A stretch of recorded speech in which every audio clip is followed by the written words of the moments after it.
લોકમત ન્યૂઝમાં આપનું સ્વાગત છે। સ્થાનિક સ્વરાજ્યની ચૂંટણીના આજે પરિણામો આવી રહ્યા છે। મતદારોએ પોતાની પસંદગીના ઉમેદવારોને મત આપ્યા હતા, જેની ગણતરી આજે થતા પરિણામોમાં કहीं ખુશી તો કहीं ગમનો માહોલ સર્જાયો હતો।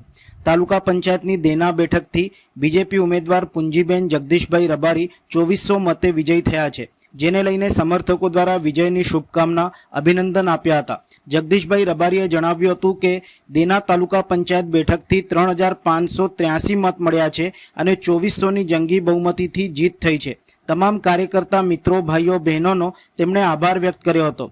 દેનાના વિકાસના કામો પૂર્ણ કરવાની બાહેંધરી આપું છું તેમ પણ જણાવ્યું હતું। આજ રોજ દેના તાલુકા પંચાયતમાંથી મારા જન્મપત્ની પુંજીબેન જગદીશભાઈ રબારીએ ઉમેદવારી કરી હતી અને દેના સીટ ઉપરથી 3583 મતથી અમારે ભાજપને મત મળ્યા છે અને 2400ની લીડથી જંગી બહુમતીથી જે મને જીત મારી પત્નીને જીત અપાઈ છે, એ બદલ મારા દેના તાલુકા પંચાયતના તમામ કાર્યકર મિત્રો, ભાઈઓ, બહેનો અને વડીલોનો હું હૃદયથી ખૂબ ખૂબ આભાર માનું છું। અને જેમ અમારા ધારાસભ્યનો વિકાસની જે ગાથા છે, મુખ્યમંત્રી સાહેબની જે ગાથા છે, એ જ ગાથાને હું વિકાસ દેના તાલુકા પંચાયતમાં હાઈએસ્ટ જે વિકાસના કામો છે એ પૂર્ણ કરવા હું આજે બાંયધરી આપું છું અને મને જે જંગી બહુમતી જીતાડ્યા છે મારા પત્નીને, એ બદલ હું દેના તાલુકા પંચાયત તમામ મતદારોનો જેને પણ જે મદદ કરી છે એનો હૃદયથી આભાર માનું છું। જય હિન્દ, ભારત માતા।